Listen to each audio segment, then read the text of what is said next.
Hello everyone, তো আজ আমাদের বাড়িতে হবে ইলিশ মাছ। ইলিশ মাছের রেসিপি হবে। ইলিশ মাছের মাথা দিয়ে হবে কচু শাক।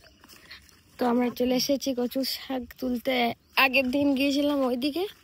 পাতাগুলো দেখো, পাতাগুলোর সাইজ দেখতে পাচ্ছ? আমার হাতটা এখানে এতটুকু এতটুকু এইটুকু হাতটা, আর কত বড় পাতাটা। হ্যাঁ, এত বড় পাতাটা খাবো না, ছোট ছোট পাতা।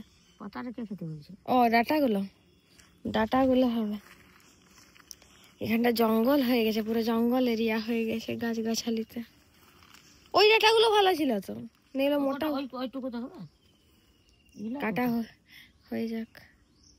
তো মা এখন কচু ডাটা তুলছে। ইলিশ মাছের মাথা দিয়ে হবে। আগের দিন আমরা পাতা দিয়ে করেছিলাম, পাতা দিয়ে ট্রাই করেছিলাম। এই প্রথমবার মানে আমরা কচু এই বাড়িতে হচ্ছে আর কি, কচু শাক বা কচু ডাটাটা। কচু খাওয়া হয়েছে, কচু বা মান যেটা বলা হয়, কিন্তু এই পাতা গাছ এইগুলোই প্রথমবার খাওয়া হবে।